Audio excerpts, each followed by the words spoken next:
Welcome to the Point. This week, in a dramatic escalation of hostilities in the Middle East, Iran fired dozens of ballistic missiles at Israel in retaliation for Israel's killing of the leader of Hezbollah. In what has been a near year-long series of attacks in the region, there have been numerous attempts at a ceasefire, but none have been agreeable to all involved, despite the United States trying to negotiate to that end. Earlier in the week, we talked with 3 of our elected representatives to get their take on developments in the region. Understanding that this is a fluid situation and things may have changed since we spoke to them or even since this program was put together, we still wanted to bring you their thoughts shortly after the attack. We began with Democratic Congresswoman Hillary Scholten from Grand Rapids from this past Wednesday and her thoughts on the missile attack. This is certainly an escalation, a serious escalation. The United States takes it seriously. An attack on our democratic ally Israel is an attack on all democracies around the world. The United States support for Israel is ironclad. Now more than ever, it is important that we send a strong message that we're with them. I think we saw why investments in the Iron Dome technology are so critical as they continue to fend off these missile attacks, and it's more important than ever that we stand with our democratic ally. Of course, we're praying for peace. We're working every day for peace, and hoping that we can ratchet down the tensions, not ratchet them up. But make no mistake, we are there. We also asked if she was concerned about further escalation. They're very real. We're dealing with a major threat. Iran has cultivated terrorists for decades. In many ways, they've been waiting for this opportunity. It's up to us to be the level heads in the room and to send a strong and commanding message that we are with our democratic ally, and that's what we intend to do. Congressman Moolenaar shared his concerns while awaiting another political rally on Wednesday. Congressman, this has been a very active news cycle, and there's some really big things going on out there. One that we heard a lot about is the attack by Iran into Israel. We believe that was all ballistic missiles, and we also believe that there will be a retaliation. We don't know when. As we speak now, a lot can happen and will happen in the next few days. But as a matter of the practical application in the Middle East, is this an escalation that we expected or didn't expect?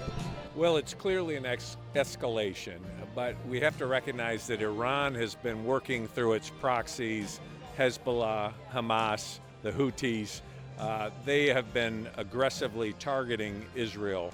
And unfortunately, the Biden administration, Biden-Harris, have supported Iran with billions of dollars that they're now able to turn towards weapons that are attacking Israel and hopefully never the United States. But I believe Israel will respond, and it's a very concerning situation. One of the things that I wonder about, and that is what kind of weaponry they have and will use, because they have longed to have nuclear power. Is there a thought that they have or are near having that capability? Well, the estimates are at any time they could develop nuclear weapons and in a matter of weeks. And so fortunately, they do not have them, to my knowledge, at this time. But it's important that Iran not gain nuclear weapons. We've seen how their desire is to wipe Israel off the map. They view the United States as the great Satan. So it's important that they are not holders of nuclear weapons. Also on Wednesday, Congressman Tim Wahlberg weighed in about current developments and where he thinks this may lead. Congressman, as you and I talk, and I stipulate that it's kind of midday on Wednesday, because the world's changing quickly, particularly in the Middle East. And what we saw yesterday was a ballistic bombardment of Israel by Iran. So now not only have there been incursions from Gaza and retaliation, into Lebanon and retaliation, and now Iran. Let's start first with the worldview. How concerned are you that this is going to be a real escalation of the conflict in the Middle East? I would be less than honest to say I wasn't concerned, especially when we go back here in a campaign season and think about what President Trump was doing with Abrahamic Accords, bringing together the Middle East nations in such a way that it was to prevent something like this happening, putting sanctions on Iran, saying you're going to either act appropriate or we're going to block you.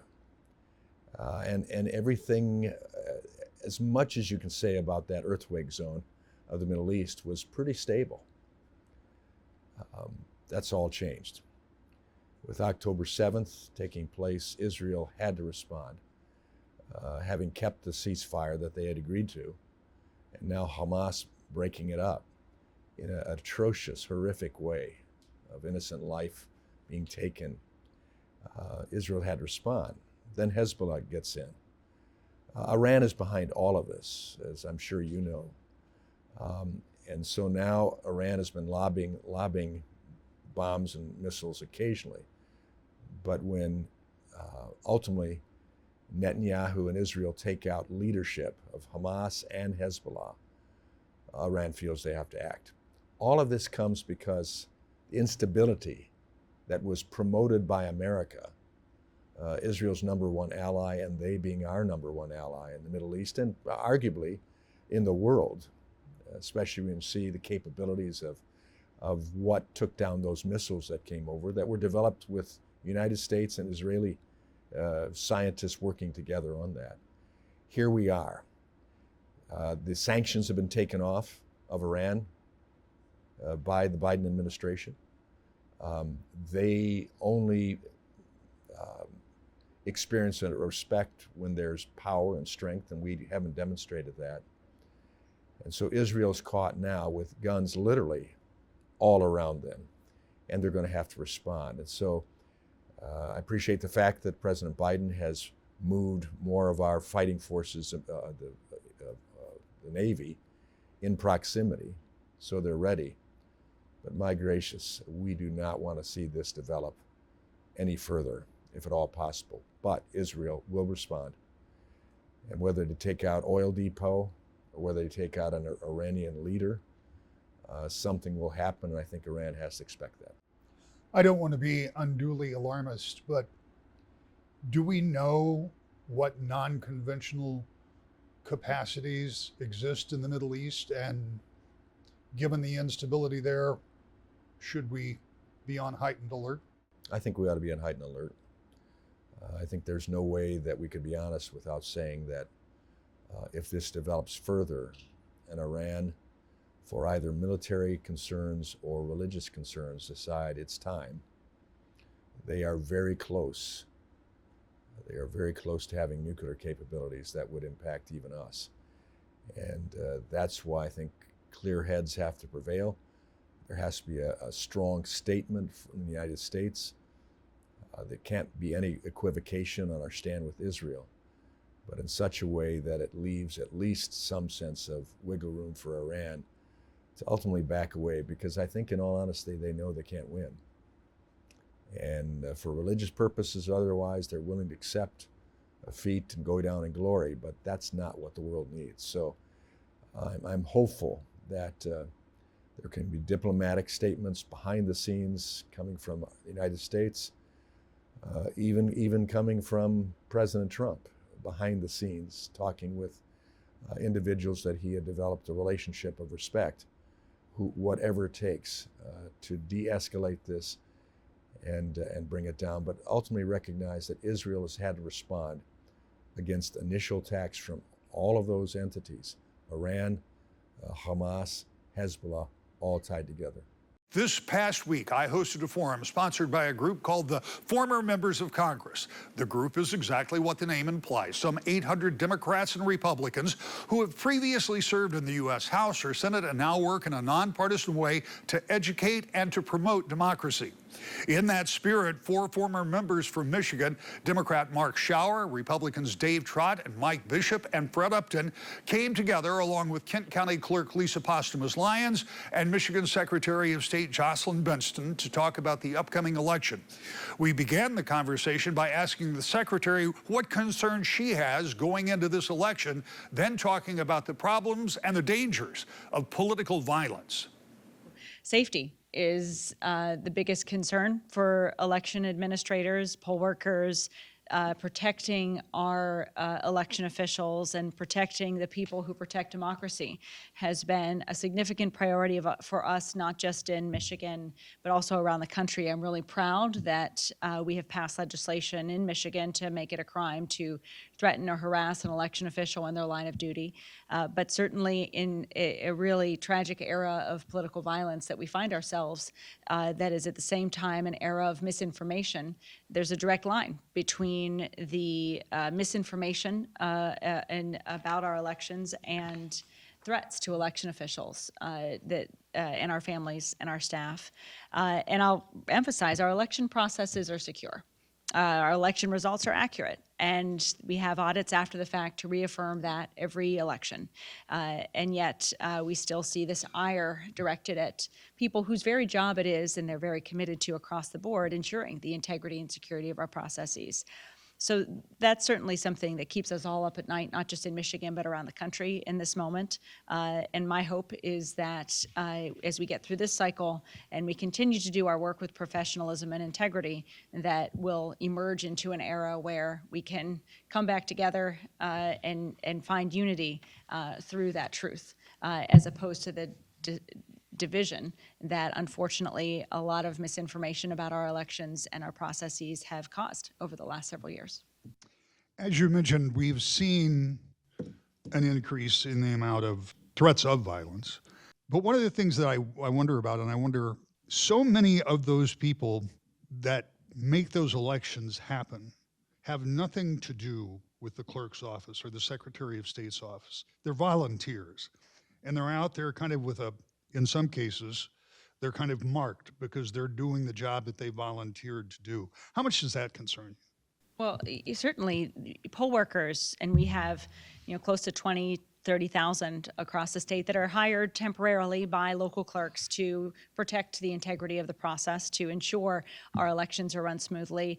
And they work long hours, many of whom have been doing this for decades. As I go around and meet with them in every election, I'm always really inspired by how many people keep showing up year after year to do this work. We've also recruited tens of thousands of new election workers over the last several years. But at the same time, these are our neighbors. These are people who we go to church with, or we worship with, or we work with, people who just choose to spend a day or two out of their lives working to make democracy work for everyone. They deserve our thanks and our gratitude, and yet too often they are at the receiving end of threats or suspicion or misinformation. The irony is, however, for many who have questions about our processes, one of the best ways that you can get those questions answered is by joining our election workers, not necessarily threatening them, but instead working alongside them. So you'll see not just their integrity and how many layers of security checks we have in place in every jurisdiction, but also how much they're committed to doing their jobs well, regardless of their political affiliation or perspective. And it's something we should all be grateful for and proud of. And it's too often times we see these individuals challenged instead with threats. It does bring a question on mind, and I'll ask you, Lisa, and Secretary, if you want to weigh in. Have you seen any reluctance or hesitance of people to volunteer given these circumstances? Lisa, I'll start with you. I'll tell you, in Kent County, we're very blessed with having an abundance of election workers, including after we've implemented early voting. We put out a call, we need more people to step up, and they answered the call. We actually didn't face a shortage of election workers even in the throes of the 2020 COVID-19 pandemic, so we're very fortunate. What I will say is that, I've had election workers come up to me on the street, they recognize me and they say, hey, I work in this precinct, and some of them are scared. And I think that's twofold. I think part of it is what we've been experiencing. One in every 3 election official. It's more the clerk at the clerk level, but 1 in every 3 election official has been the victim or survivor of threats, harassment, or some type of verbal abuse. But I will say, on the other hand, too, we also need to keep this in proportion as well. And so threats, I set the expectation in my county. That's what leaders do. I set the expectation that we are not going to tolerate any threats or violence, but I'm also not worried. Don't be scared, because we are prepared. And that's what we do. We're in the middle of training our election inspectors right now.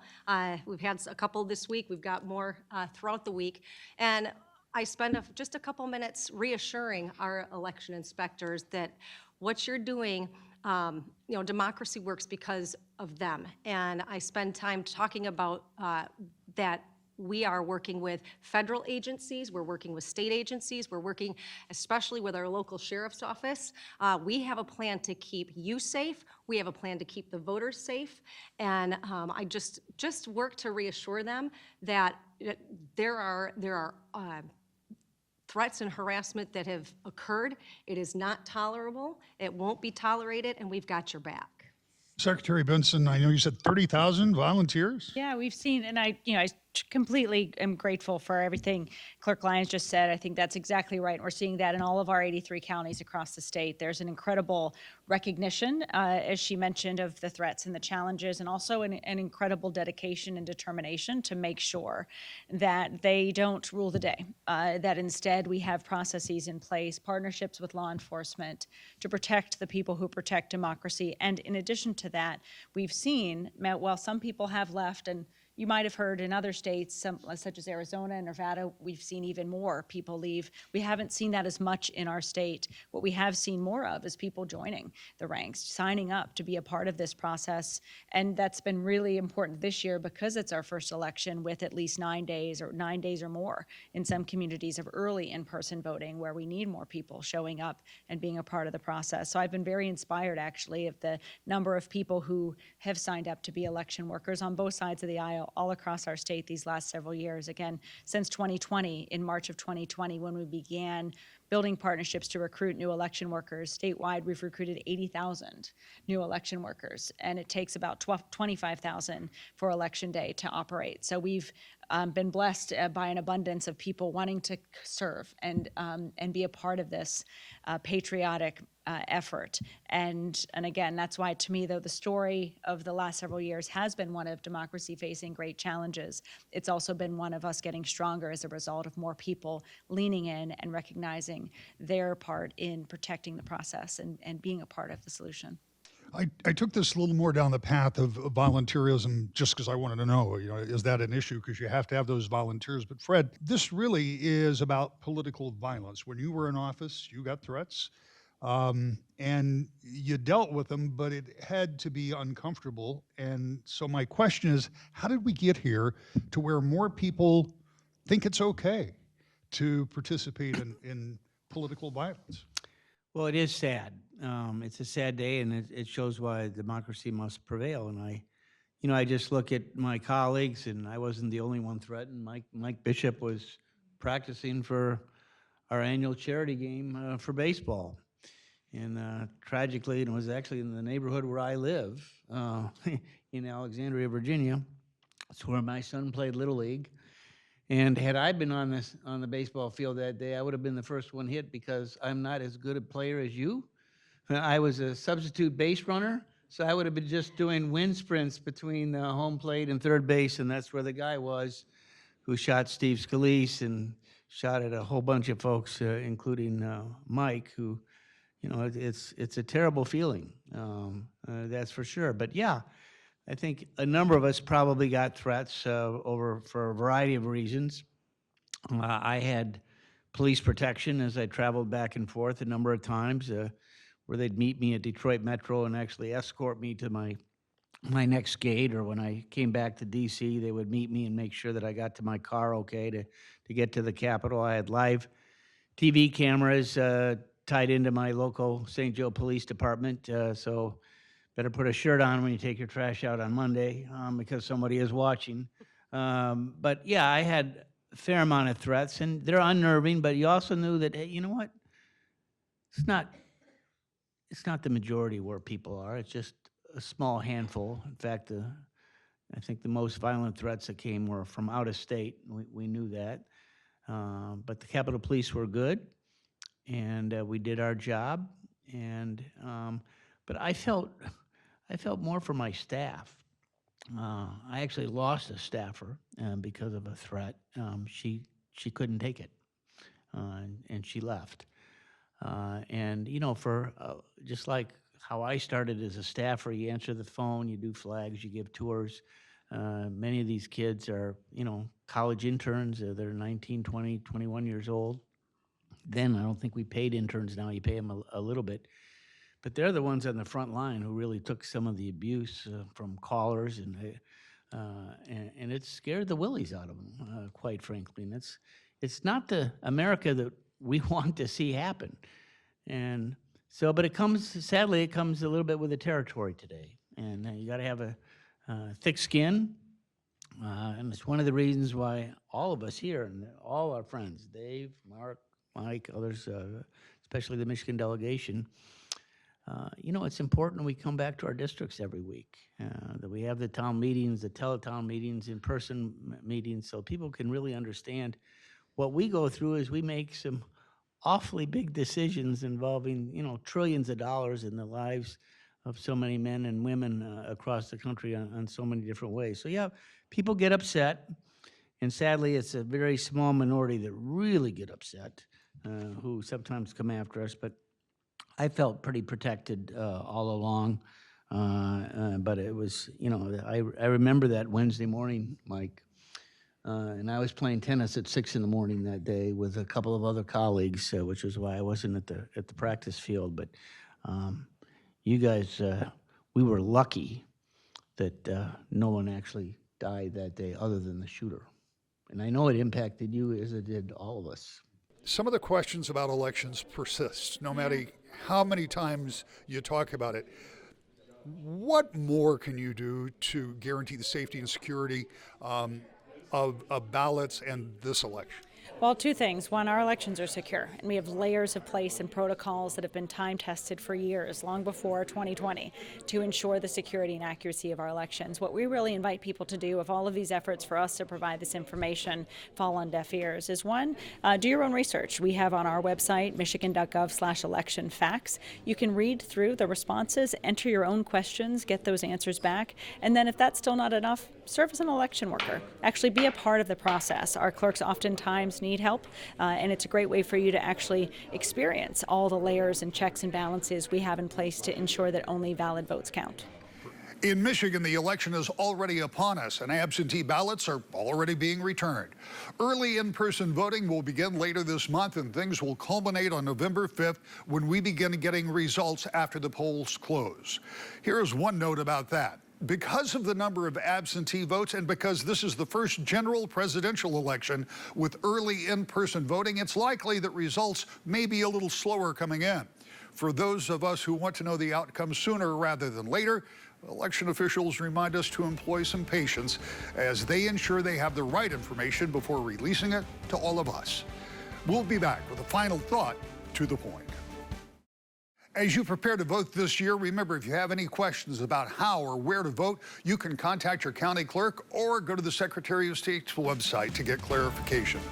Thanks for joining us, and we'll see you Tuesday night for the United States Senate debate here on Wood TV, and next week, To the Point.